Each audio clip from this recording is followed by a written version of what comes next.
بسم اللہ الرحمن الرحیم۔ ہم لوگ مسلمان ہیں بھارت کے وفادار، ہم رہبر منزل ہیں ہمیں قافلے سالار۔ آزادی کی آواز اٹھائی تھی ہمیں نے اور ریشمی تحریک چلائی تھی ہمیں نے، باپو کی صدا اونچی اٹھائی تھی ہمیں نے، اس ملک کی تقدیر جگائی تھی ہمیں نے۔ سچ پوچھو تو بھارت کے ہمیں لوگ ہیں معمار، ہم لوگ مسلمان ہیں بھارت کے وفادار۔ انگریزوں سے ہم لوگوں نے لڑ کے لڑائی، آزادی بھارت کے لیے جان گنوائی۔ سینوں پہ بھی ہم ہی نے لوگوں نے گولی بھی ایک کھائی، ہر مارے کا دیتا ہے گواہی میرے بھائی۔ مت بھولو یہ واقعہ ہے ناقابل انکار، ہم لوگ مسلمان ہیں بھارت کے وفادار۔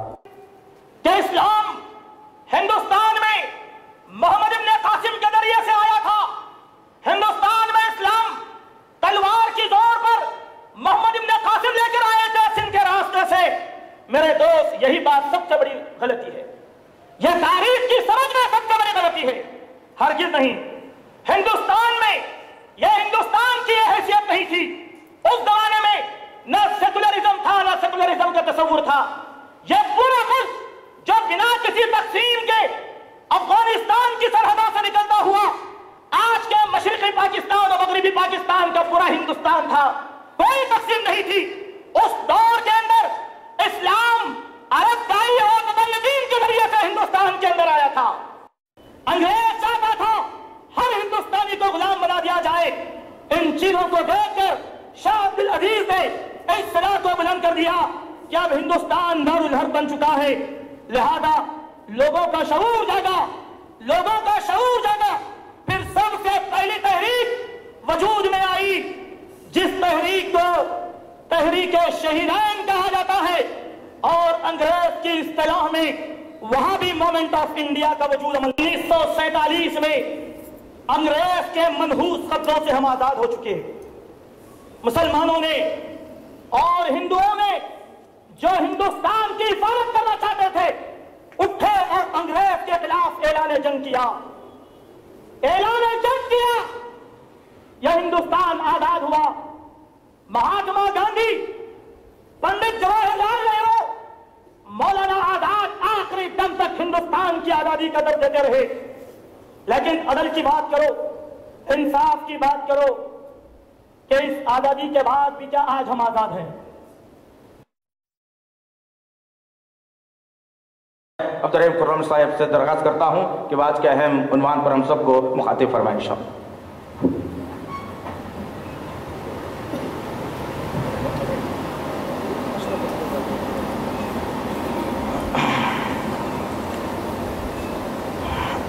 السلام علیکم ورحمۃ اللہ وبرکاتہ۔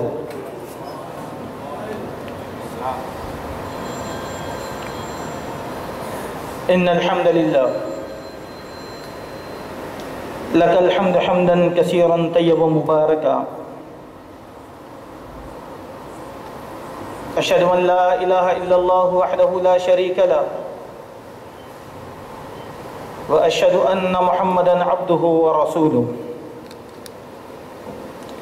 أرسله بالحق بشيرا ونذيرا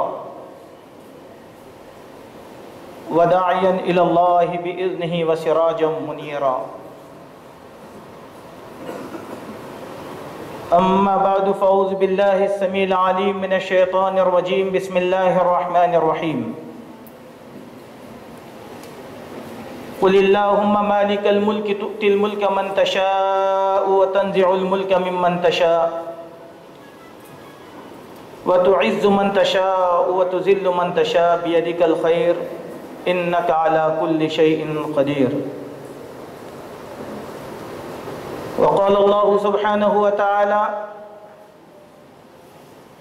وعد الله الذين آمنوا منكم وعملوا الصالحات ليستخلفنهم في الأرض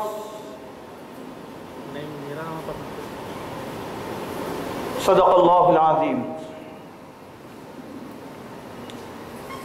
شہنشین پر تشریف فرما، معزز ذمہ داران قوم ملت، قابل قدر افاضل علماء کرام، محسنوں، عزیزوں، بزرگوں، دوستوں اور بھائیوں، آج کا یہ اجتماع جس موضوع کے تحت بلایا گیا ہے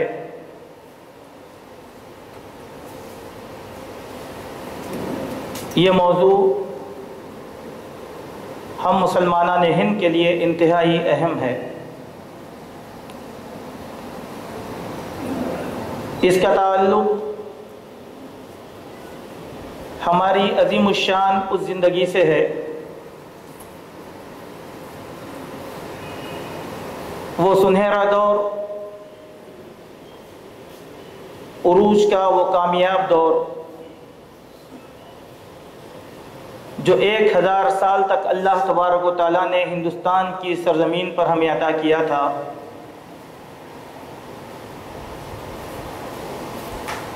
اس سنہرے دور کے اس وقار کو جس کو ہم نے کھو دیا، اس کو یاد کرنے کا ایک بہترین موضوع ہے۔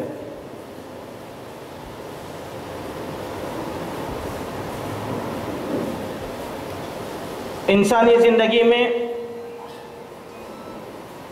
عروج و زوال کا سلسلہ حضرت آدم علیہ السلام ہی کے دور سے چلا آ رہا ہے۔ قرآن مجید انسانی زندگی کے عروج و زوال پر سب سے جامع اور سب سے بہترین کتاب ہے جو مضبوط دلائل پیش کرتی ہے، اور یہ اللہ تبارک و تعالیٰ کا ایک طریقہ ہے جس کو اللہ تبارک و تعالیٰ نے اپنی سنت سے تعبیر فرمایا کہ جب کوئی قوم اپنے مقصد حیات کو بھول کر انجانی اور غافلوں کی زندگی گزارنا شروع کر دیتے ہیں تو ایسی قوموں کو اللہ تبارک و تعالیٰ زوال سے دوچار کر دیتے ہیں، کیونکہ اللہ تبارک و تعالیٰ نے کسی بھی قوم کو بے مقصد پیدا نہیں کیا، ہر قوم کو مقصد حیات دے کر بھیجا، اور اس قوم کے مقصد حیات کو طے کرنے کے لیے انبیاء اور رسول کو اللہ تبارک و تعالیٰ نے مبعوث فرمایا۔ جب جب قوموں نے انبیاء کے اس پیغام کو بھلا دیا تو اللہ تبارک و تعالیٰ نے ان قوموں کو دوسری قوموں کے تحت طیخ کر دیا۔ قرآن مجید میں اللہ تبارک و تعالیٰ نے کئی ایک قوموں کا تذکرہ فرمایا۔ سب سے بڑی قوم جس کا تذکرہ قرآن میں کیا گیا وہ نبی زادوں کی قوم بنی اسرائیل ہے۔ اس بنی اسرائیل کو اللہ تبارک و تعالیٰ نے خیر امت کے لقب سے ملقب کیا تھا، اور وہ سب سے بہترین امت اس معنی میں قرار دیے گئے تھے کہ اللہ نے انہیں نمازوں کے قائم کرنے، زکوٰۃ کو ادا کرنے، نیکی کی حکمرانی اور برائی سے روکنے کے لیے خیر امت بنایا تھا۔ ان ذمہ داریوں کے ساتھ اللہ نے کائنات کی بہت سی نعمتیں بنی اسرائیل پر نچھاور کر دیا، لیکن جیسے جیسے زمانہ گزرتا گیا اپنی ان ذمہ داریوں سے بنی اسرائیل نے تغافل اختیار کیا تو اللہ نے اس امت سے خیر امت کے تاج کو کھینچ لیا اور حضرت عیسیٰ کی قوم کے حوالے کر دیا، اور حضرت عیسیٰ کی قوم کو حکم دیا کہ اب وہ ان ذمہ داریوں کو ادا کریں جن ذمہ داریوں کو دے کر بنی اسرائیل بھیجے گئے تھے۔ ذمہ داریاں سیم تھیں، وہی نماز کو قائم کرنا، وہی زکوٰۃ کا ادا کرنا، لوگوں کو نیکی کی طرف بلانا اور برائیوں سے روکنا۔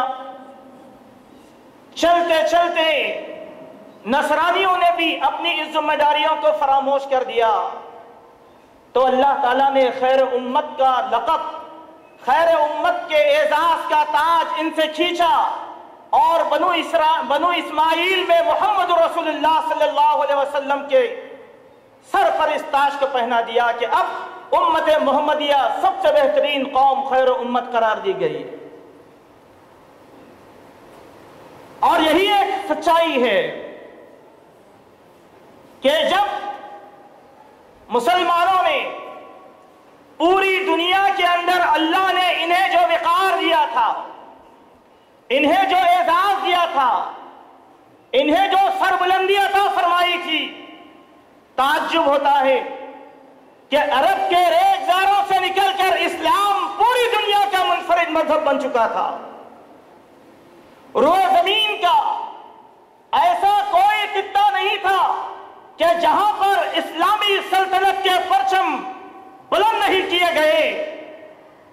عرب سے نکلے طارق بن زیاد کی قیادت میں اسپین کو فتح کیا، فرانس کو فتح کیا، ایران کو فتح کیا، اور وہیں سے یہ سلسلہ چلتا چلاتا ہندوستان کی سرزمین تک آ گیا۔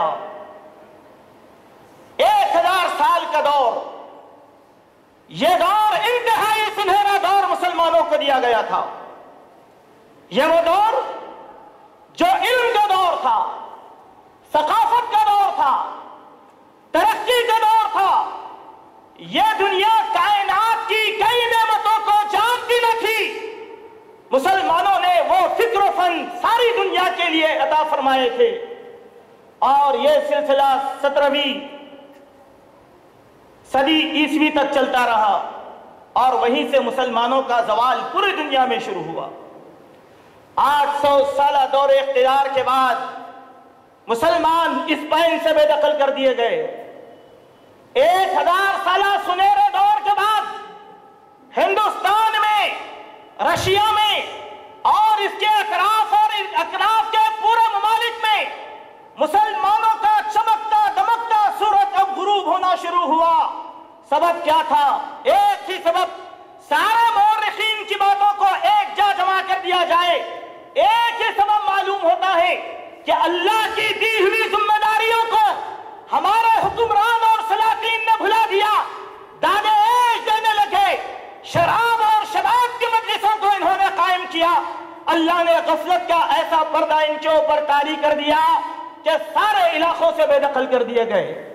رشیا ہاتھ سے نکل گیا، فرانس ہاتھ سے چلا گیا، اسپین ہاتھ سے چلا گیا۔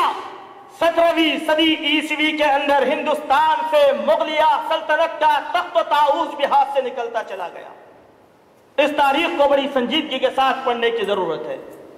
یہ تذکرہ برائے تذکرہ نہیں ہوتا، یہ ذکر برائے ذکر نہیں ہوتا۔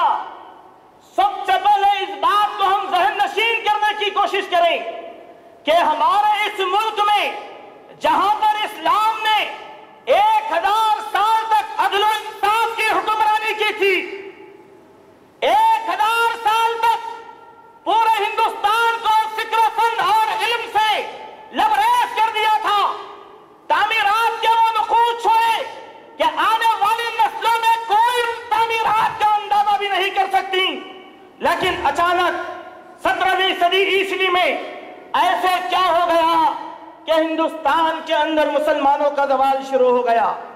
یہاں ایک بات ہم اپنے ذہن میں رکھنے کی کوشش کریں کہ عمومی طور پر 1857 سے ہندوستان میں انگریزوں کے دور کو شروع کیا جاتا ہے۔ تاریخی اعتبار سے بات سمجھ میں نہیں آتی، انگریزوں کا تسلط ہندوستان میں 17ویں صدی عیسوی کے آخر اور 18ویں صدی کے ابتدائی دور سے ہندوستان میں انگریزوں کا سلسلہ شروع ہو گیا تھا۔ یہیں سے حق و باطل کی ماری کے آرائی شروع ہو جاتی ہے، انگریز اور مسلمانوں میں تصادم شروع ہو جاتا ہے۔ وہ کس طریقے سے آئے، میں تاریخ کے کچھ حقائق کو سچائی کی روشنی میں آپ کے سامنے بیان کرنے کی کوشش کروں گا۔ میرے معزز سامعین، یہاں بہت سی باتیں ایسی آئیں گی جس میں کچھ تلخ حقائق بھی ہوں گی، لیکن بڑے صبر و تحمل سے ہمیں قبول کرنا پڑے گا۔ کہیں ایسی باتیں بھی آئیں گی جن باتوں کو ہمیں اندھیروں میں رکھا گیا اور ہم انہی باتوں میں بھٹکتے رہے، لیکن تاریخ کی یہ سچائی ہے۔ ہمارا سب سے بڑا قصور یہ ہے کہ آج ہم بہت سی کتابوں کے مطالعے کے عادی ضرور بن گئے، لیکن مسلمان سلاطین کی تاریخوں کو پڑھنے کا ہمارے پاس کوئی شوق اور ذوق اب باقی نہیں رہا۔ لے دے کر ہمارے اسکولوں میں بچے وہی تعلیم پڑھتے ہیں جن تعلیمات سے ان کو کتابوں میں آگاہ کر دیا جاتا ہے، تاریخ کے حقیقی پنوں کو وہاں پر کھولا نہیں جاتا۔ میں اپنی بات کو شروع کرنے سے پہلے آپ کو ایک بات کی طرف لے جاتا ہوں۔ عمومی طور پر مسلمانوں میں یہ بات مشہور کر دی گئی کہ اسلام ہندوستان میں محمد ابن قاسم کے ذریعے سے آیا تھا۔ ہندوستان میں اسلام تلوار کی زور پر محمد ابن قاسم لے کر آئے تھے سندھ کے راستے سے۔ میرے دوست، یہی بات سب سے بڑی غلطی ہے، یہ تاریخ کی سمجھ میں سب سے بڑی غلطی ہے۔ ہرگز نہیں، ہندوستان میں یہ ہندوستان کی یہ حیثیت نہیں تھی۔ اس زمانے میں نہ سیکولرزم تھا نہ سیکولرزم کا تصور تھا۔ یہ پورا ملک جو بنا کسی تقسیم کے افغانستان کی سرحدوں سے نکلتا ہوا آج کے مشرقی پاکستان اور مغربی پاکستان کا پورا ہندوستان تھا، کوئی تقسیم نہیں تھی۔ اس دور کے اندر اسلام عرب بائی اور مبلغین کے ذریعے سے ہندوستان کے اندر آیا تھا۔ یہ تاریخ کی سب سے بڑی سچائی ہے، یہ تاریخ کی سب سے بڑی سچائی ہے۔ سیدنا ابو بکر کے دور میں اسلام کے قافلے ہندوستان آ چکے تھے۔ حضرت عمر بن خطاب سے لے کر خلافت راشدہ کے وہ سنہرے دور تک ہندوستان میں مسلمان آ چکے تھے۔ امیر معاویہ کے دور اور امیر معاویہ کے بعد ان کے بیٹے یزید بن معاویہ کے دور تک 23 صحابہ ایسے تھے جو مسلم حکمرانی کے پیغام لے کر یہاں اس سرزمین کے اندر آ چکے تھے۔ اس کے علاوہ ساحل مالابار پر عرب تاجر آ چکے تھے جن کے اخلاق حمیدہ اور جن کے اوصاف سے متاثر ہو کر یہاں کے بڑے بڑے لوگوں نے اسلام قبول کیا تھا۔ یہ ایک تاریخ کی سچائی ہے۔ آئیں 17ویں صدی ہجری عیسوی سے میں اپنی بات کو شروع کرنا چاہتا ہوں کہ 17ویں صدی کا یہ وہ دور تھا جہاں پر مغلیہ سلطنت کا سورج غروب ہو رہا تھا۔ اورنگزیب عالمگیر کی پھیلی ہوئی وسیع حکمرانی اور وسیع سلطنت چلتے چلتے کمزور پڑتی جا رہی تھی۔ سکھوں اور مرہٹوں نے مغلیہ سلطنت کی کمزوری کو دیکھ کر اپنے سر اٹھانا شروع کر دیے تھے۔ اس دور کے مجدد سید شاہ ولی اللہ محدث دہلوی رحمت اللہ علیہ، جو مغلیہ دور کے آخری دور کے مجتہد تھے، انہوں نے ان حالات کا بغور جائزہ لیا، کچھ کرنا چاہتے تھے، لیکن پھیلی ہوئی بدامنی کو دیکھ کر اس بات کو ضروری سمجھا کہ بجائے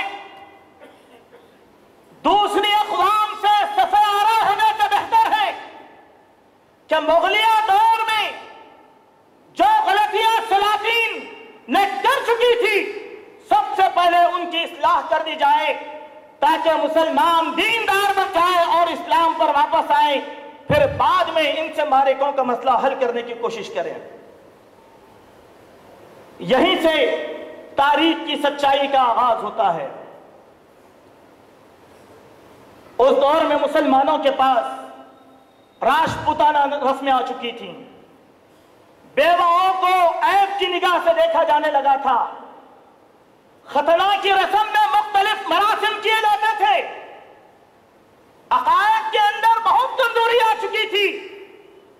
سید شاہ ولی اللہ محدث محدث دہلوی رحمت اللہ علیہ نے اپنی کتابوں اور رسالوں کے ذریعے سے ان باطل نظریات کا جم کر مقابلہ کیا۔ شاہ صاحب کے 4 بیٹے تھے، انہوں نے بات کا کام اپنے بیٹوں کے سپرد کر دیا، جن میں شاہ عبد القادر، شاہ رفیع الدین اور شاہ عبد العزیز اور شاہ عبد الغنی ہیں۔ ان کی اولاد کے بڑے بڑے کارنامے مسلمانوں کے اندر ہیں۔ سب سے پہلے شاہ صاحب کا کارنامہ یہ تھا کہ قرآن مجید کو فارسی میں ترجمہ کر دیا تھا۔ پھر ان کے بیٹے نے قرآن مجید کا سب سے پہلا اردو ترجمہ کیا تھا۔ یہ پوری امت پر سب سے بڑا احسان تھا۔ ان کے بیٹے شاہ عبد العزیز نے دیکھا کہ اب مسلمانوں پر یہ ظلم و ستم ہو رہا ہے کہ ہر طرف سے ان کے خلاف آوازیں بلند ہو رہی ہیں، تو شاہ عبد العزیز نے یہ ضروری سمجھا کہ اب ہندوستان کی حفاظت کی ذمہ داری کا بیڑا اٹھایا جائے۔ انہوں نے اپنے بھتیجے سید شاہ اسماعیل شہید کے ہاتھ کو تھاما، اپنے داماد شاہ عبد الحی کو اور بریلی سے تشریف لائے ہوئے سید شاہ احمد شہید کو، جو سید شاہ احمد شہید شاہ عبد العزیز کے شاگرد بنے، ان کو ایک جٹ جمع کیا اور جمع کرنے کے بعد پورے ملک کے حالات سے انہیں آگاہ کر دیا، پورے ملک کے حالات سے۔ اس سے پہلے یہاں ایک بات ہم سمجھنے کی کوشش کریں گے کہ اس دور میں سب سے پہلے سر اٹھانے والے جو اقوام تھے، ان میں سر فہرست جن کا نام آتا ہے وہ سکھ اور دوسرے مرہٹے تھے۔ انہوں نے مغلیہ سلطنت کی اینٹ سے اینٹ بجا ڈالی، دیکھتے ہی دیکھتے وہ ریاستیں ان کے ہاتھوں سے نکل گئی۔ سکھوں نے بہت ظلم کیا تھا مسلمانوں کے اوپر۔ ان کے ظلم و استبداد کی تاریخ کو یہاں بیان کرنا اسی لیے مقصود نہیں ہے کہ مختصر وقت میں اشارتاً بہت سی باتیں آپ کو بتانا ہے۔ سکھوں کا ظلم بہت بڑھتا گیا۔ پنجاب کے علاقوں میں سکھوں نے بڑا ظلم کیا۔ ان کے ساتھ ایک تیسری طاقت تھی، وہ انگریزوں کی تھی۔ کہیں سکھوں نے، کہیں مرہٹوں نے اور پھر کہیں انگریزوں نے۔ سب سے پہلے انگریز اپنے ساتھ انگلستان سے 60,000 سپاہیوں کا لشکر لے کر ہندوستان آئے تھے۔ انہوں نے یہاں دیکھا کہ مسلمانوں کو یہ دو اقوام وسطا کر رہی ہے، لہذا انہوں نے وقت کا انتظار کیا اور ان کو لڑنے کے لیے خوب چھوڑا اور بعد میں میدان کارزار میں خود اتر کر آ گئے۔ اسی لیے آپ دیکھیں گے کہ جن علاقوں میں مرہٹوں اور انگریزوں نے حملہ کیے وہ غیر مسلم کثیر التعداد ہندو علاقے تھے، اور جن علاقوں میں سکھوں نے حملہ کیے وہ آبادیاں مسلمانوں سے بھری ہوئی تھی، اور وہاں پر یہ بات ہوئی کہ وہاں پر ہماری مسجدوں کو قبضہ کیا گیا، مسجدوں کے مسقف علاقوں کو گودام بنایا گیا، شاہی مسجد کے قبلے کو بیت الخلا بنا دیا گیا، عورتوں کی تذلیل آئے دن بڑھی جا رہی تھی۔ کچھ لوگ سید شاہ احمد شہید کے پاس آئے اور آ کر سکھوں کے ظلم و استبداد کی داستانوں کو انہوں نے بیان کرنا شروع کیا۔ یہ ایک دور تھا۔ دوسرا دور، ہندوستان میں پھیلی ہوئی مسلمانوں کی ریاستیں۔ مشرق میں نواب سراج الدولہ کی حکمرانی اور ایک طرف ٹیپو سلطان کی حکمرانی اور ایک طرف مغلیہ سلطنت کی حکمرانی۔ ادھر تو مغلیہ سلطنت آہستہ آہستہ جاتے رہی، انگریزوں نے جب یہ دیکھا تو انہوں نے اپنی سیاست پر عمل کیا، اور ان کی سیاست کا اصول تھا پھوٹ ڈالو اور تماشا دیکھتے رہو، پھوٹ ڈالو اور تماشا دیکھتے رہو۔ اسی پھوٹ پر انہوں نے عمل کیا، جس کے نتیجے میں مغلیہ سلطنت مرہٹوں اور سکھوں کے حوالے سے ختم کر دی گئی۔ ایک علاقہ چلا گیا، اب دوسرا علاقہ شہر مشرق، نواب سراج الدولہ کی حکمرانی تھی۔ اس دور میں 1757 میں سراج الدولہ کی حکمرانی انتہائی مضبوط اور انتہائی مستحکم تھی، اور اس دور میں ان کے مقابل کھڑنے والا کوئی نہیں تھا۔ جب انہیں اس بات کی اطلاع ملی، انگریز کی سرکشیوں کی اطلاع ملی، تو وہ انگریزی لشکر کے آگے بند باندھنا شروع کر دیا، ان کے عرص حیات کو تنگ کر کے رکھ دیا۔ ہوا یہ کہ ان کی فوج سے میر جعفر نے ان کے ساتھ غداری کی اور انگریز سے جا ملا، جس کے سبب نواب سراج الدولہ کی حکمرانی ختم ہو گئی، وہ زوال پذیر ہو گئی، انگریز یہاں پر کامیاب ہو گئے۔ ہندوستان میں انگریز کے اقتدار کا تیسرا مرحلہ تھا ٹیپو سلطان کا دور حکومت، جنہیں شیر میسور کہا جاتا ہے۔ بلا شبہ ٹیپو سلطان ہندوستان کا منفرد حکمران تھا، جس نے عدل بھی قائم کیا، انصاف بھی قائم کیا۔ ہندوستان میں بسنے والے تمام سماجی طبقات کے ساتھ عدل و انصاف کا کام کیا، کسی کے ساتھ کبھی کوئی زیادتی نہیں کی۔ جب سلطان ٹیپو کے پاس انگریزوں کی یہ صورتحال پیش کی گئی تو سلطان ٹیپو نے انگریزوں کے ہاتھ سے پٹے ہوئے مرہٹوں سے کہا کہ بھائی تم بھی ہمارے ساتھ آ جاؤ، ساتھ دے دو تاکہ ہندوستان بچایا جائے۔ انگریزوں کے منحوس پنجوں سے ہندوستان بچایا جائے۔ مرہٹوں نے ہوا دکھا دی، سلطان ٹیپو نے آصفیہ سلطنت کے حکمران، حیدرآباد دکن کے حکمرانوں سے مراسلت کیا، ان سے کہا کہ آؤ انگریز کے خلاف تم اور ہم دونوں مل کر لڑ جائیں گے، لیکن ہمارے حکمرانوں کو یہ بات سمجھ میں نہیں آئی۔ انہوں نے تغافل اختیار کیا۔ ٹیپو سلطان مجبور ہو کر قسطنطنیہ میں قائم عثمانی سلطنت کے حکمرانوں سے مدد مانگی اور ان سے کہا کہ آؤ مسلم حکومتوں کی صورتحال یہ ہے، تم بھی ہماری مدد کے لیے آؤ۔ چاروں طرف سے امداد کرنے والا سلطان ٹیپو کے سامنے کوئی نہ تھا۔ وہ مرحلہ آ گیا کہ انگریز ٹیپو سلطان کے آمنے سامنے آ گئے، مقابلہ آرائی شروع ہوئی۔ یہاں پر ٹیپو سلطان کے ساتھ میر صادق نے غداری کی، میر صادق نے غداری کی، انگریز کے ساتھ جا کر مل گیا اور ٹیپو سلطان کے وہ خفیہ راز ان کو فراہم کر دیا۔ خود سلطان ٹیپو کے محل کا راز میر صادق نے بتلا دیا۔ معزز حاضرین، میں ایک لمحے کے لیے یہاں پر کھڑوں گا اور اس گروہ کے بارے میں ہمارے ذہنوں کو صاف کرنے کی کوشش کروں گا کہ کسی بھی دور میں مسلمانوں کا زوال گھر کے بھیجی کی طرف سے آیا ہے، جب تک کہ منافقین کا ٹولہ ہماری صفوں میں نہیں آیا، کونین کے تاجدار محمد صلی اللہ علیہ وسلم کو بھی پشیمانی نہیں اٹھانا پڑا تھا۔ یہ وہ ٹولہ تھا جو سب سے پہلے نبی کریم صلی اللہ علیہ وسلم کو مدینے میں ستانا شروع کیا، کئی محاذوں پر آپ کو پسپا کرنا چاہا۔ احد میں انہوں نے نبی کے ساتھ چھوڑ دیا، حنین میں انہوں نے نبی کے ساتھ غداری کی، تبوک میں انہوں نے نبی کے ساتھ غداری کی۔ یہی منافقت رکھنے والے ہر دور میں ہر مسلمان حکمران کے ساتھ دیے۔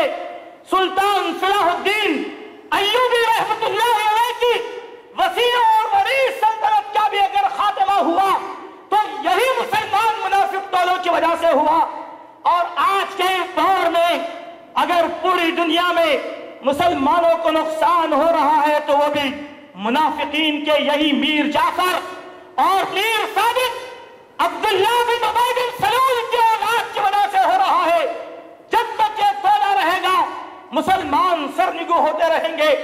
जब ये तोला हमारी सफों से खत्म होगा तो अल्लाह रब्बुल इज्जत हम सबको नुसरत और कामरानी से दोचार करेगा। आज के इस तरक्की याफ्ता दौर में क्या वो तोला सरे से खत्म हुआ? नहीं।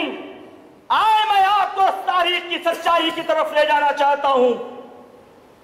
अफगानिस्तान में मुसलमानों को अगर पछताई हुई तो वही मुनाफिकीन के टोले नॉर्दर्न अलायंस की वजह से हुई थी। इराक का तब तो ताउस लुटा तो ऐसे ही मुनाफिकीन की वजह से हुआ, और आज मसर में जो कुछ भी हो रहा है ऐसे ही मुनाफिकीन की वजह से हो रहा है। हर तरफ मीर जाफर और मीर सादिक की औलाद फैली हुई है। इस औलाद ने हिंदुस्तान में मुसलमानों को बड़ी तकलीफ पहुंचाई। हमारा वो हिंदुस्तान जिसको अरब तारीख में यहाँ की फिजाओं की तारीफ की गई, यहाँ के दरियाओं की तारीफ की गई, यहाँ के सुनहरे खजानों की तारीफ की गई, यहाँ के बागों बहार की तारीफ अरब की किताबों में की गई। वो हिंदुस्तान जिस पर फतह का ख्वाब प्यारे नबी सल्लल्लाहु अलैहि वसल्लम ने देखा, उस हिंदुस्तान को इन लोगों ने तय करके रख दिया था। हमारे अपनों ने, यह एक तारीख की सच्चाई है जिसको मैंने आपके सामने बिल्कुल इख्तिसार के साथ पेश किया। टिप्पू सुल्तान कैद कर लिए गए। मीर सादिक को अंग्रेजों ने फिर भेजा कि जाकर सुल्तान टिप्पू से सुलह का मुआहिदा करो। मीर सादिक आया पैगाम लेकर और कहा कि देखो, अगर तुम हमारे मुती और फरमाबरदार बनकर रह जाओगे तो तुम्हारा तख्त ताऊस तुम्हारे हवाले कर दिया जाएगा। अगर हमारे खिलाफ बरसरे पैकार होना चाहते हो तो फिर तुमको बख्शा नहीं जाएगा। बेचारा टीपू अपने जानिसारों के साथ शहीद कर दिया गया। ये तारीख की कड़वाहट है। इन्ना लिल्लाहि व इन्ना इलैहि राजिऊन। एक जवाब को सुनने के बाद सुल्तान टीपू ने कहा था कि गीदड़ की 100 साल की जिंदगी से शेर की एक दिन की जिंदगी मेरे लिए बेहतर है। आए मोअज़्ज़ज़ हाज़रीन, अगर आपको कभी मैसूर जाने का इत्तेफाक हो तो आप जाएं, सुल्तान टीपू के उस महल को देखें जो गंगा जमुना तहजीब का मुजहर पेश करती है। तमाम अक़वाम के आंख वहां पर किए गए हैं, कोई भेदभाव वहां पर नहीं था। अब इन रियासतों के खात्मे के बाद पूरे हिंदुस्तान में अंग्रेजी साम्राज्यत का तोती बोलना शुरू कर दिया। न मराठों की हुकूमत रही, न सिखों का इख्तियार रहा, न मुसलमानों की हुकूमत रही। सारे इलाकों को अंग्रेज ने अपने चंगुल में कस लिया था। पूरे हिंदुस्तान पर अंग्रेजी साम्राज्यत का मनहूस चेहरा जगमगाने लगा। जैसे ही अंग्रेजों ने यहां का इख्तियार संभाला तो जो काम उन्होंने इमरजेंसी में किया वो काम ये थे कि सबसे पहले उन्होंने ईस्ट इंडिया कंपनी को यहां पर कायम किया। इस कंपनी के जरिए से हिंदुस्तान की तरक्कियात पर खदानें लगाई गई। यहां की रईयत जिस आजादी से जिंदगी गुजारती थी उनकी आजादियों को सल्ब कर लिया गया। किसानों को उनकी जमीनों से बेदखल कर दिया गया और जानवरों से बदतर उनके साथ सलूक किया गया और नाजायज तौर पर उन पर लगाम लगा दी गई। बेचारे किसान साल भर मेहनत करते और लगाम देकर अंग्रेजों के हवाले किया करते, जिनके खाने के लिए भी किसानों को अंग्रेजों के सामने भीख मांगना पड़ता था। जमीन हमारी, मेहनत हमारी, फसल हमारी, कब्जा अंग्रेज का हमारी जमीनों के ऊपर हो गया। यह कारनामा था ईस्ट इंडिया कंपनी का। और दूसरे तौर पर ईस्ट इंडिया कंपनी में हिंदुस्तान में होने वाली तरक्कियात को रोककर इंग्लिस्तान की सारी कंपनियों को यहां पर ला खड़ा कर दिया कि हिंदुस्तान में कोई चीज तैयार नहीं होगी, जो भी होगा अंग्रेज का होगा और अंग्रेज की कंपनी का होगा। तीसरी चीज, यहां के रहने वालों में अखलाकी गिरावट को उन्होंने आम कर दिया था। अखलाकी गिरावट को उन्होंने आम कर दिया और हिंदुस्तान की शर्म व हया पूरी दुनिया के अंदर मशहूर है। हिंदुस्तान की चाहे मुस्लिम हो चाहे गैर मुस्लिम औरत हो, वो हया के दायरे के अंदर रहती है। इसीलिए उसको हिंदुस्तानी नारी कहा जाता है, जो अपने अपने जात पात और तरीकों के तहत गोशा और पर्दे के अंदर रहा करती थी। उन्हें छोटा लिबास नहीं मालूम था, नाच गाना और महफिलों का शौक नहीं था। इन अंग्रेजों ने वो शौक इनके हवाले कर दिया। वो हमारे नौजवान जो अखलाकी किरदार में पला करते थे, अंग्रेजों ने उनकी अखलाकी पासदारी को खत्म कर दिया। शराब की महफिलें कायम होने लगी, मैकशी चलने लगी, शराब खाने आबाद हो गए, नंगे नाच, मुजरे और डांस की महफिलें घर घर की जीनत बनना शुरू हो गई। आला जात के लोग, सरमाएदार भी ये काम करते थे, लेकिन मुतवस्सित तबका के लोग भी इन कामों में शामिल होना शुरू हो गए। अब से वो जीनत के दिलदारा बन गई हिंदुस्तानी कौम, और अंग्रेजों ने इस तरीके से उन्हें बेवकूफ बनाया और अपना उल्लू यहां पर सीधा कर लिया। आए मोहतरम हाज़रीन, ये 17वीं सदी का पूरा तफसीली खाका मैंने आपके सामने पेश कर दिया। यहीं से आगाज होता है 18वीं सदी का। 18वीं सदी आई, सैयद शाह अब्दुल अजीज ने देखा कि मुल्क के सारे हालात बदल चुके हैं। किसी कौम का यहां पर कुछ भी नहीं लुटा था, जो कुछ भी लुटा था वो मुसलमानों का लुटा था। किसी कौम का कुछ भी नहीं लुटा था, जो भी लूटा गया वो मुसलमानों का लूटा गया था। इसीलिए अंग्रेज के खिलाफ सबसे ज्यादा बरसरे पैकार मुस्लिम कौम हुई। मुस्लिम कौम क्यों? इनकी शान और शौकत खींच ली गई थी, इनकी हुकूमतें खींच ली गई थी, इनके घरों पे इन्हें बेदखल कर दिया गया था। दुख सबसे ज्यादा मुसलमानों को हुआ था, किसी और कौम को यहां पर दुख नहीं हुआ।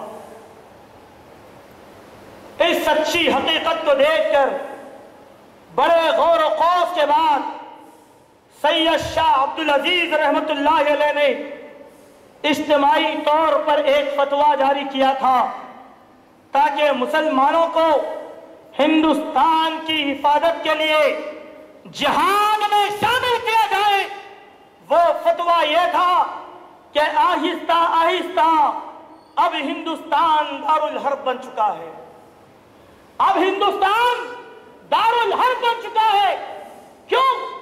यहां अब हमारी हुक्मरानी चलने वाली नहीं थी, अंग्रेज का सिक्का चलने लगा था। अंग्रेज चाहता था कि हर हिंदुस्तानी को गुलाम बना दिया जाए। अंग्रेज चाहता था हर हिंदुस्तानी को गुलाम बना दिया जाए। इन चीजों को देखकर शाह अब्दुल अजीज ने इस सदा को बुलंद कर दिया कि अब हिंदुस्तान दारुल हर्ब बन चुका है। लिहाजा लोगों का शऊर जागा, लोगों का शऊर जागा। फिर सबसे पहली तहरीक वजूद में आई, जिस तहरीक को तहरीक शहीदान कहा जाता है, और अंग्रेज की इस्तिलाह में वहां भी मोमेंट ऑफ इंडिया का वजूद अमल में आया। यहीं से तारीख की सच्चाई आपको बताना मकसूद है। मेरे दोस्तों, यहां कुछ लम्हे के लिए मैं आपके सामने खड़ूंगा, बाद में दूसरी तफसील बताऊंगा। 1947 में अंग्रेज के मनहूस कब्जों से हम आजाद हो चुके हैं। मुसलमानों ने और हिंदुओं ने जो हिंदुस्तान की हिफाजत करना चाहते थे उठे और अंग्रेज के खिलाफ ऐलान जंग किया। ऐलान जंग किया, यह हिंदुस्तान आजाद हुआ। महात्मा गांधी, पंडित जवाहरलाल नेहरू, मौलाना आजाद आखिरी दम तक हिंदुस्तान की आजादी का दर्द देते रहे। लेकिन अदल की बात करो, इंसाफ की बात करो कि इस आजादी के बाद भी क्या आज हम आजाद हैं? क्या इस आजादी के बाद भी हम आजाद हैं? आज की सियासत की मैं आपके सामने बात कर रहा हूं। ह्यूमन राइट्स के जिम्मेदार, इंतहाई जिम्मेदार यहां पर बैठे हुए हैं। इनकी जिम्मेदारी में मैं ये बात कहना चाहता हूं कि आज हिंदुस्तान वही गुलामी के अंदर आ गया जिस गुलामी से अंग्रेजों ने हमको दो चार किया था। एक ईस्ट इंडिया कंपनी को भगाने के लिए हमने मेहनत की। आज हिंदुस्तान के सवा ईस्ट इंडिया कंपनी के चुंगल में आ चुका है।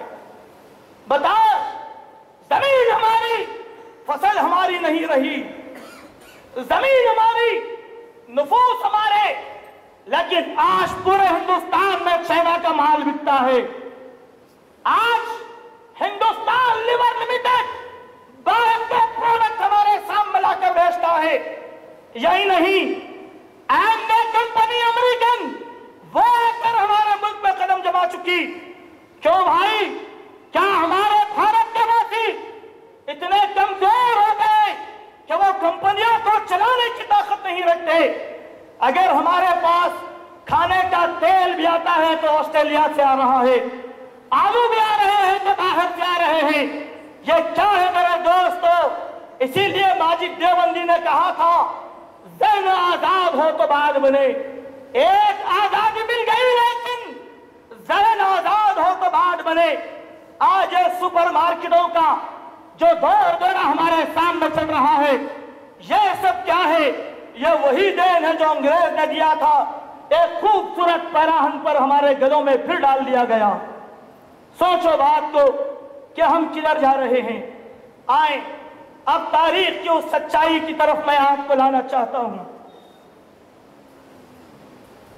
क्या सैयद शाह अहमद शहीद रहमतुल्लाह अलैह ने पूरे हिंदुस्तान में अलम जहाद को बुलंद किया था। यहां पर भी एक बात समझने की है कि मुसलमानों ने मुल्क से अंग्रेज को बहाने के लिए जिहाद का नारा लगाया था, जिहाद का नारा लगाया था। लेकिन दोस्तों, आज यही जिहाद का मफहूम हमारे मुल्क में गलत अंदाज में लिया जाने लगा। जब मुसलमान मुल्क की सरहदों के लिए ऐलान जिहाद किए थे तो वो मुल्क के मुजाहिद थे, लेकिन आज उसी लक़ब को मुसलमानों के खिलाफ क्यों इस्तेमाल किया जा रहा है? क्या कभी हमने सोचने की कोशिश किया? एक तारीख की सच्चाई है कि 1000 साल दौर में मुसलमानों ने कभी भी किसी के ऊपर जुल्म नहीं किया था। चाहे वो मुगलों का दौर हो, चाहे वो किसी और बादशाह का दौर हो, चाहे सिराजुद्दौला की हुकूमत हो, चाहे वो तुगलक खानदान की हुकूमत हो, चाहे दौर आसिफिया हो, चाहे आदिल शाही दौर हो, शिमाल के हो या जनूब के हो, कोई बताए तो सही कि पूरे हिंदुस्तान में मुसलमानों ने कभी किसी के ऊपर जुल्म किया था? क्यों? वो कुरान के पासदार थे, अदल और इंसाफ की उन्होंने हुक्मरानी की। लेकिन एक सवाल हमारे सामने आता है कि इतनी अजीम कुर्बानियों के बाद 1947 से लेकर 2012 तक हमें हिंदुस्तान में क्या मिला?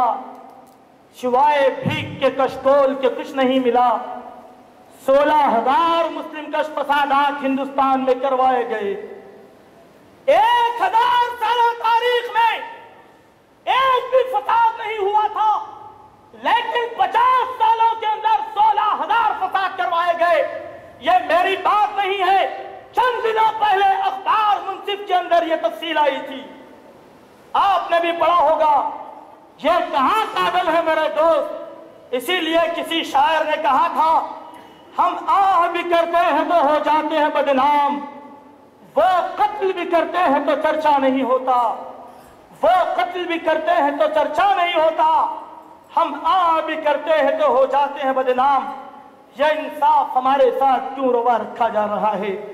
जरा वक्त के हुक्मरान इस जानिब पे जरा गौर करने की कोशिश करें। 15 अगस्त को हम हमारी आजादी का परचम बुलंद करने वाले हैं। इस परचम के बुलंद होने से पहले हम जरा इस मुल्क के हुक्मरानों से सवाल कर लें कि हमको क्या दिया गया। कुछ नहीं, पूरे मुल्क में पसमानदगी का आगाज जिस कौम से होता है उस कौम को मुसलमान कहा जाता है। पसमानदगी का आगाज जिस कौम से होता है उस कौम को मुसलमान कहा जाता है। आए मेरे अजीज दोस्तों, तहरीक शहीदैन का वजूद अमल में आया। सैयद शाह अहमद शहीद ने हिंदुस्तान की आजादी के लिए अंग्रेज के खिलाफ ऐलान जिहाद किया। मशरिक से लेकर मगरिब तक, शिमाल से लेकर जुनूब तक, पूरे हिंदुस्तान के अंदर अंग्रेज के खिलाफ ऐलान जिहाद किया, जिसके सिले में अंग्रेजों ने उनके ऊपर गद्दारी का मुकदमा दायर कर दिया और कहा जो भी अंग्रेज को मानने वाला है उसको वहाबी कर दिया गया। वहाबी के माने क्या है? अंग्रेज का बागी, जो भी अंग्रेज हुक्मरानों के उसूल के खिलाफ करता है वो अंग्रेज का बागी तस्लीम किया जाएगा।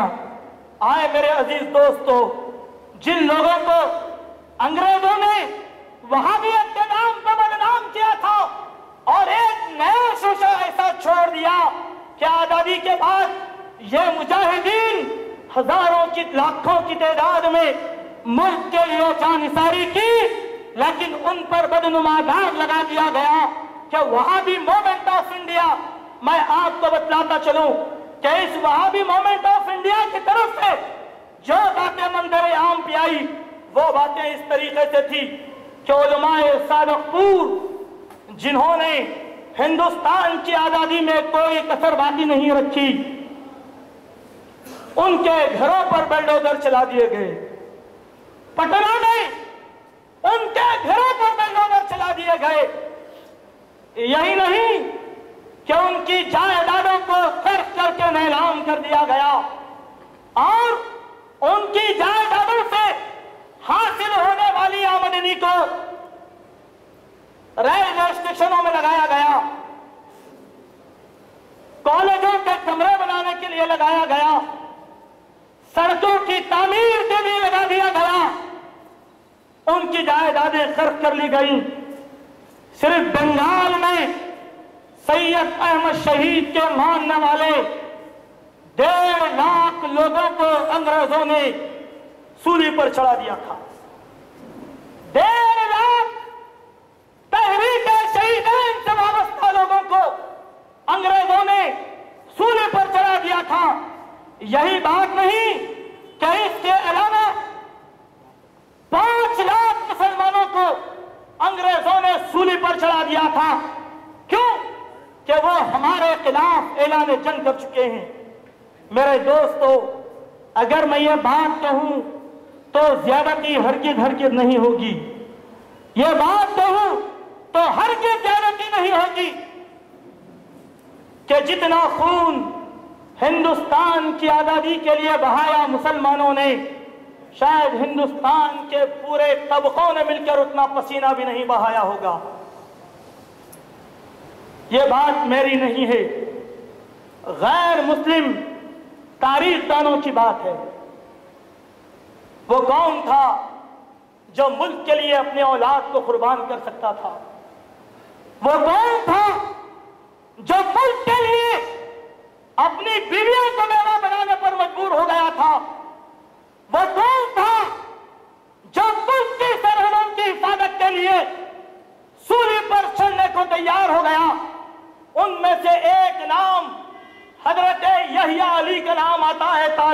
पन्नों में कि यहया अली को अंग्रेजों ने कैद कर लिया और कैद करने के बाद जिस कोठरी में उनको बंद कर दिया गया वो कोठरी 4 फीट चौड़ी और 5 फीट लंबी कोठरी थी। 4 फीट बाई 5 फीट की कोठरी थी। थोड़ा गौर करो, आज के हिसाब से अगर देखा जाए तो जदीद दौर का अंग्रेज जितना बैतुल खला बनाता है उससे कम कोठरी में मुसलमानों को कैद कर दिया गया था। आज बड़े लोगों के बड़े हम्माम होते हैं, मास्टर बेडरूम की तरह, लेकिन हिंदुस्तान के मुजाहिद को अंग्रेजों ने इस तरीके की सजाएं दी।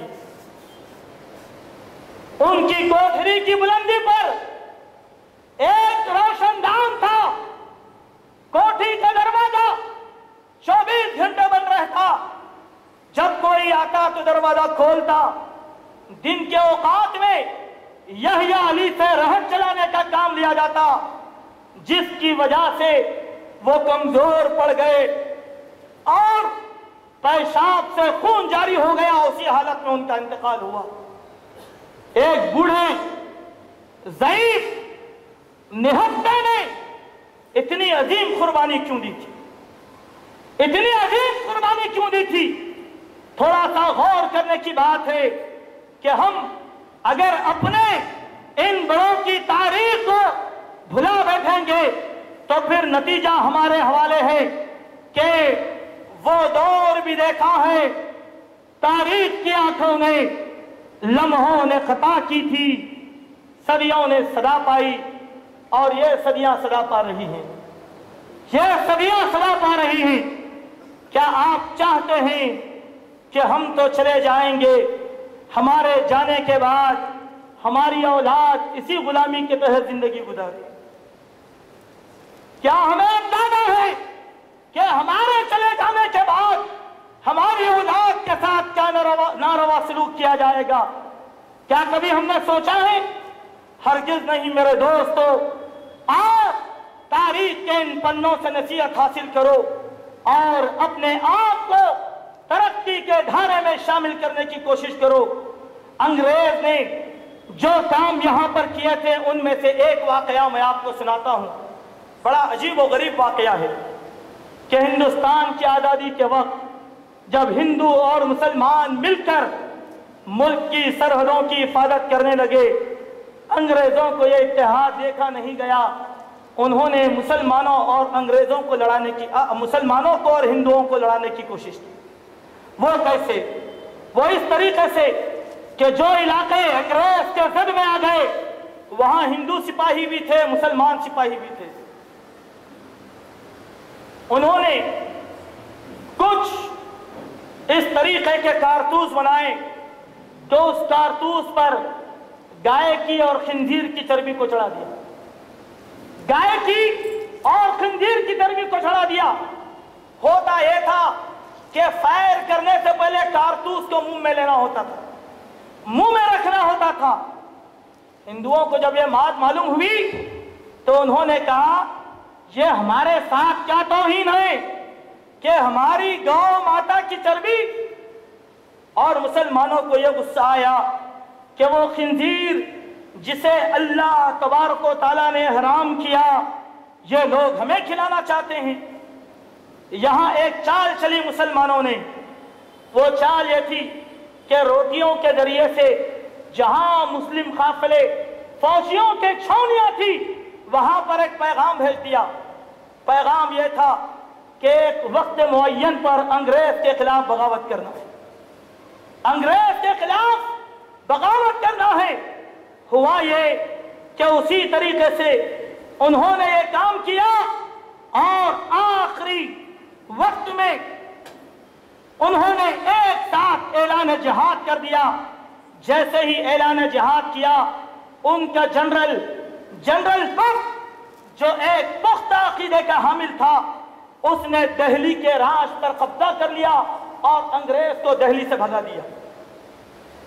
अंग्रेज के खिलाफ पहला जिहाद कामयाब हुआ। जनरल बख्श ने पहला हमला किया और दिल्ली को अपने कब्जे में ले लिया। लेकिन यहां पर दिल्ली को अपने कब्जे में लेने के बाद इन लोगों ने मुगलिया सल्तनत के आखिरी हुक्मरान बहादुर शाह जफर को राजी कर लिया कि अभी भी वो जुमा में क़ियादत संभाले, अभी भी वो जुमा में क़ियादत संभाल लें।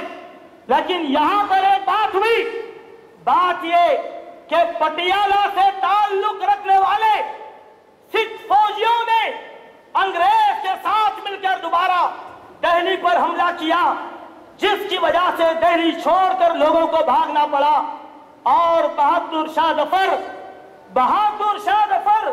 निजामुद्दीन औलिया के मज़ार में जाकर छुप गए और उनका बेटा भी वहीं छुप गया। वहां से कैद कर लाया गया और उनके साथ एक बादशाह के साथ अंग्रेजों ने जो सलूक किया हमारे सामने है। वो सलूक ये था कि बहादुर शाह जफर को 3 दिन तक भूखा और प्यासा रखा गया। 3 दिन के बाद बहादुर शाह जफर ने कुछ खाने के लिए मांगा तो उन जालिमों ने खाने को क्या दिया, बहादुर शाह जफर के लफ्ते जिगर नूरे नजर को कत्ल करके उसका कलेजा निकाल कर तश्त में रखा और बाप को खाने के लिए पेश किया, बाप को खाने के लिए पेश किया। यह जुल्म किया अंग्रेजों ने एक बादशाह के साथ। इसी के बाद बहादुर शाह जफर को एक नंगे ऊंट पर बिठाकर हथकड़ियां डाले हुए बर्मा के इलाके रंगून में भेज दिया गया और वहीं पर बहादुर शाह जफर को कैद कर दिया गया।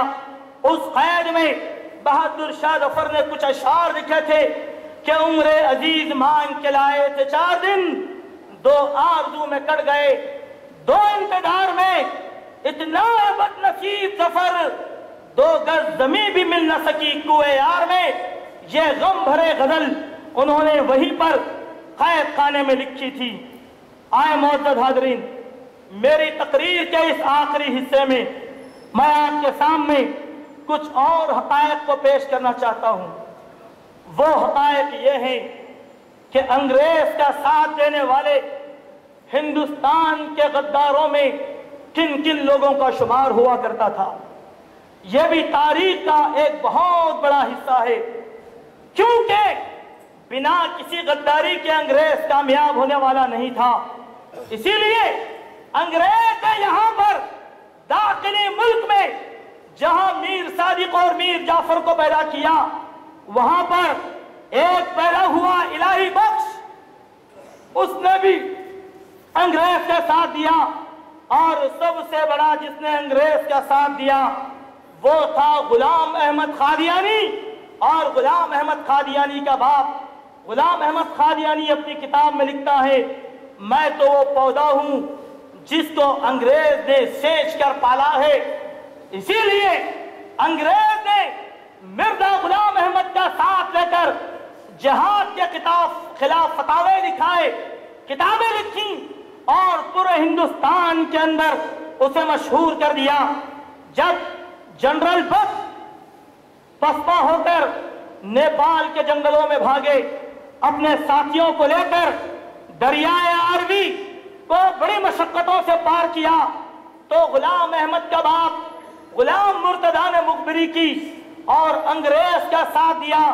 गुलाम अहमद खुद लिखता है कि ऐसे मौके पर मेरा बाप 50 घोड़सवारों और अंग्रेज की रहनुमाई करता हुआ जनरल बख्श के मकाम की निशानदही की, तो उस वक्त वो मुजाहिदीन जो जंगलों में छुप रहे थे इनकी गोलियों का निशाना बने, हजारों सिपाही मार दिए गए, सैकड़ों सिपाही बच गए जो जंगलों में रूपोश हो गए।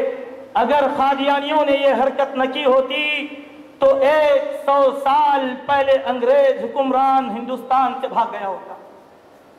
मुसलमानों ने जो कुर्बानियां दी, मुजाहिदीन ने जो कुर्बानियां दी, उन कुर्बानियों का नतीजा यह निकला कि 100 साल पहले अंग्रेज भागने पर मजबूर हुआ, लेकिन गुलाम अहमद कादियानी की वफादारी से 100 साल तक अंग्रेज दोबारा हमारे मुल्क में काबिज होकर रहा।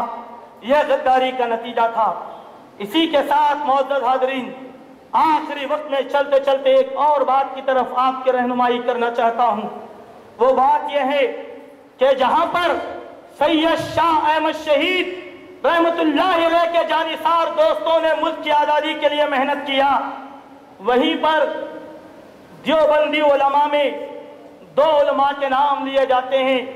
ایک مولانا محمود الحسن صاحب مدنی اور دوسرے مولانا عبید اللہ سندھی.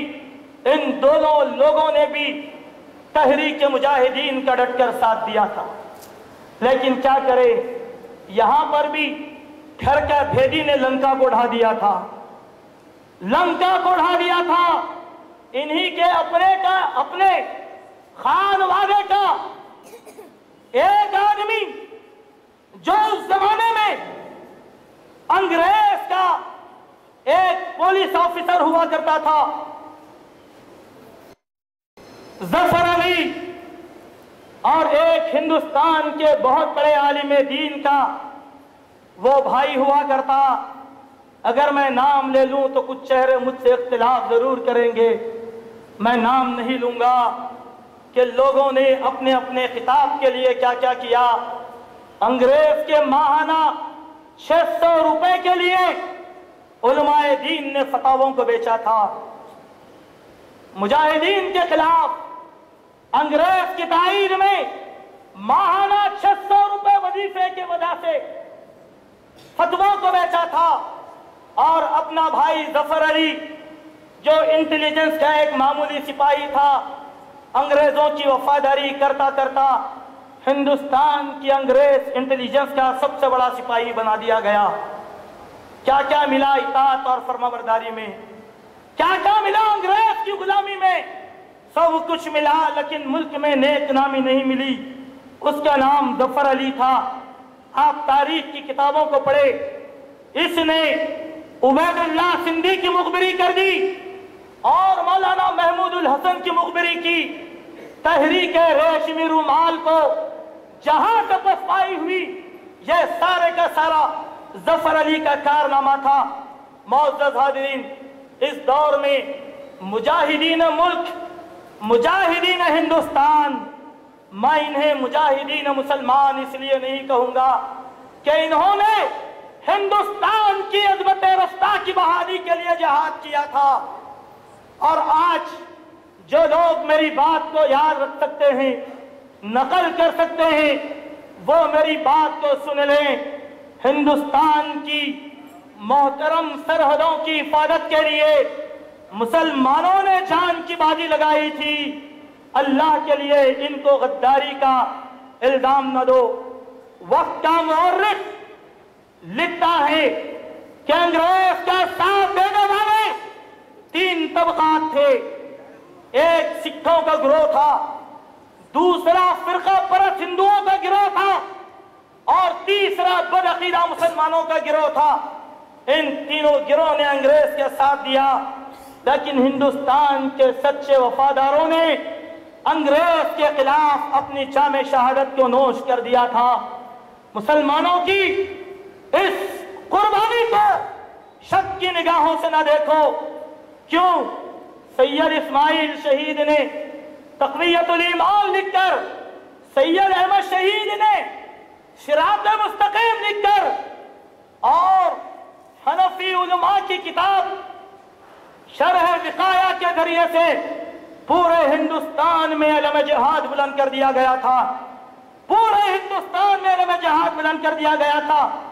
جب مولانا محمد علی مدراس اور جنوب ہندوستان کے سیر کرتے ہوئے انگریز کے خلاف رائے عامہ کو ہموار کرتے کرتے آسام کی طرف گئے، وہاں کے بعض درخرید علماء کرام نے ان کی مخالفت کی اور اپنے راجاؤں کے سامنے اپنی بگڑتی ہوئی ساکھ کو دیکھ کر کہہ دیا کہ دیکھو، اسماعیل شہید کا ماننے والا وہاں بھی باغی ہے، ان کو ہماری سرحدوں سے نکال دو. ان کے سامنے تقویت الایمان کتاب کے ہزاروں نسخوں کو لا کر جلایا گیا. یہ المیہ کیا بعض درخریدوں نے. لیکن میرے دوستو، कभी अंग्रेज की चाल कामयाब नहीं हुई, कभी अंग्रेज की चाल कामयाब नहीं हुई। इसी के साथ साथ एक आखिरी बात मैं आपको बताना चाहता हूं, वो बात यह है कि गदर की जंग की बात हमारे सामने की जाती है 1857 की। इस पर फिल्में भी बनाई गईं और अंग्रेजों के साथियों ने इसका क्रेडिट अपने सर पर लेने की भी कोशिश किया। गदर की जंग क्या थी? गदर की जंग में सिवाय मुसलमान के किसी और का नुकसान नहीं हुआ था। गदर की जंग में अंग्रेज के खिलाफ बरसरे पैकार कोई तबका था तो वह मुसलमानों का तबका था। आइए मैं अपनी आखिरी बात आपके सामने रख रहा हूं। अब आप जरा बताइए कि आज फिल्मों की शक्ल में जंग आजादी के नाम पर फिल्में बनाई जा रही हैं, लेकिन जरा बताओ, अदल की बात करो, सेंसर बोर्ड उन फिल्मों को इजाजत कैसे देता है जहां पर हिंदुस्तान के अंदर फिर भी मुसलमान को गद्दार वतन बताया जा रहा है? क्या वो लोग जिन्होंने फिल्म बनाई तो क्या सहरा उनके सर पर चढ़ गया? अल्लाह की कसम, अगर इस्लाम में फिल्म बनाना जायज होता तो हम भी मुजाहिदीन आजादी के नाम पर ऐसी फिल्में बता देते कि सरजमीन देखते रह जाती और मुसलमानों के कारनामे हमारे सामने ला दिए जाते। आज अजीज़ान मिल्लत, जरूरत इस बात की है कि हमारे बच्चों को हिंदुस्तान की सच्ची तारीख से आगाह करो। हमारे हुक्मरानों का भी यह फरीदा है कि वह फिरका परस्तों की नाक चले चबाते हुए हिंदुस्तान के निसाब तालीम में हिंदुस्तान की सच्चाई को लाने की कोशिश करें, हिंदुस्तान की सच्चाई को लाने की कोशिश करें। कभी भी न मुगलिया दौर का कोई हुक्मरान यहाँ के रहने वाले वासियों पर जो है जुल्म किया, न आसिफिया दौर का हुक्मरान कभी जुल्म किया। ये एक तारीख की सच्चाई है, हमने हमेशा जुल्म सहा है। अपने बच्चों को इस तारीख से आगाह करो। यह शेर कहता हुआ मैं अपनी जगह लेता हूं कि हमने उस वक्त सियासत में कदम रखा था जब सियासत का सिला आहनी जंजीरें थी, खूने अगियार में डूबी हुई शमशीरें थी, खानदानों के लिए मुफ्त की जागीरें थी, हक परस्तों के लिए दारो रसन कायम थे। किसी ने जागीर ली, हमने सूली को कबूल किया था। हमारी कुर्बानियों को हम याद करने की कोशिश करें। ये चंद हकायक थे जिसको चीरा चीरा इख्तिसारात के साथ मैंने आपके सामने बयान करने की कोशिश किया है। अल्लाह तबारक व तआला से दुआ है कि अल्लाह तबारक व तआला हम तमाम मुसलमानों की शान और शौकत को अल्लाह ताला वापस दे दे। अल्लाह ताला हर किस्म की जिल्लत से हमारी हिफाजत फरमाए। अल्लाह ताला हमारे इस मुल्क को अमन का गहवारा बना दे, हासिदीन के हसद से बचा ले, जालिमीन के जुल्म से बचा ले। इलाही आलमीन, हमने अदल का सबक सीखा है। दुनिया हमें जालिम कहती है, ऐ अल्लाह तुझे मालूम कि जालिम कौन है। ऐ अल्लाह तू अजीज इंतकाम है, जालिमों से बेहतरीन इंतकाम लेने वाला है। ऐ अल्लाह मामला तेरे हवाले, तू इन जालिमों से इंतकाम ले ले। इलाही आलमीन, आज 1 लीटर पानी की भी कीमत है, लेकिन ऐ अल्लाह तेरे मानने वालों के खून की कोई कीमत नहीं है। ऐ अल्लाह हमें अपने खून की कदर पहचानने की तो तौफीक अता फरमा। ऐ अल्लाह हुक्मरानों के दिलों में कोई ना कोई बात हमारे ताल्लुक से रहम करम की डाल दे। एक बात मुझे याद आई, अगर इजाजत हो तो मैं ये एक बात कह देता हूँ, आखिरी बात जो मैं भूल गया था। मुअज़्ज़ज़ हाज़रीन, यहाँ पर हमारे अभी सियासी जिम्मेदारान नहीं हैं।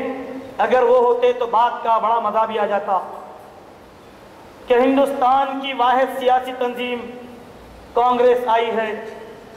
इस कांग्रेस को मुसलमानों ने हमेशा अपना खून जिगर देकर संवारा है। चाहे वो मौलाना मोहम्मद अली जौहर हो, चाहे वो मौलाना अबुल कलाम आज़ाद हो, चाहे वो दाऊद गज़नवी हो, चाहे वो मौलाना इब्राहिम मीर सियालकोटी हो, सब लोगों ने कांग्रेस की आबियारी की थी। लेकिन इस कांग्रेस गवर्नमेंट ने हमारा जो सलूक किया है वो हमारी आंखों के सामने है कि मुसलमानों के साथ पिछले 15 सालों से मजाक किया जा रहा है कि कभी 5% और कभी 4% के नाम पर 15 सालों से एक भीख का कशकोल हमारे हाथ में दे दिया गया। जो भी आता है, अगर मैं इसको कहूँ तो ये बुरा नहीं होगा कि गोया मुसलमानों को मंदिर का घंटा बना दिया गया। जो भी आए टन टनाटन बजा ले और चले जाए, ना वो 4% मिला ना 5% मिला। यही नहीं मेरे दोस्तों, सियासत के तौर पर आज हमारे पास क्या इक़दार दिए गए हैं। अगर आदाद व शुमारे के ताल्लुक से देखा जाए तो पूरे आंध्र प्रदेश से 84 मुसलमान रुकने असेंबली मुंतखब होकर आ सकते हैं। लेकिन आप देखें कि कांग्रेस के दौर में एक मिनिस्ट्री मुसलमानों को है, मरकज से लेकर सूबों तक यही हाल कर दिया गया, जबकि वफादार हम थे। लेकिन हमारे साथ इन हुकूमतों ने यह सलूक हमारे साथ कर दिया। यह सब हालात हमारे सामने हैं। आपको बताता चलूं कि मौलाना दाऊद गजनवी रहमतुल्लाह अलैह 10 साल तक पंजाब कांग्रेस के सदर बनकर रहे और 10 साल तक वो एमएलए की हैसियत से वहां पर रहे। लेकिन उसके बावजूद भी इनको क्यों हक नहीं दिया जाता? उसके बरखिलाफ जरा एक बात की तरफ आप भी गौर करके देखें, वो तहरीक शहीदैन जिनके जयालों ने जाने दी, आज कांग्रेस में उनको किसी किस्म की कोई जगह नहीं दी गई। यानी मौलाना आजाद के मानने वालों को कोई जगह नहीं दी गई। लेकिन जिन लोगों ने कभी अंग्रेज का साथ दिया, कभी अंग्रेज के लिए मुखबिरी की, उनको एक सीट भी दे दी गई चित्तूर की शाहजहां साहब को। और यही नहीं, एमएलसी की सीट पर भी मौलाना शब्बीर अहमद को भी बिठा दिया गया। मेरे भाई, क्या यही है हमारे एहसानात का बदला? जरा सोचो और गौर करो। एक नए इनकलाब की जरूरत है और वो इनकलाब मुल्क के जमहूरी कानून और उसके अक़दार की रोशनी में मुसलमानों को हासिल करना है। वरना कभी कांग्रेस आकर हमारे वोटों से इंतकाम लेगी, कभी तेलुगु देशम लेगी, कभी वाईएसआर लेगी, मिलेगा हमको कुछ भी नहीं। ना 3% मिलेगा, ना 4% मिलेगा। यही पुकारते हुए हमारी नस्लें चले जाएंगी। गोया ये आजादी का तोहफा इन्होंने हमको दिया था। अभी भी हम सियासी तौर पर बालिगुन नजरी का सबूत देने की कोशिश कर लें, वरना फिर ये पछतावा कभी हमको छोड़ने वाला नहीं है। ऐसी बातें बहुत है, इंशाअल्लाह फिर कभी आपके सामने होंगी। यार जिंदा सोहबत बागी वमा अलैना इल्लल बलाग।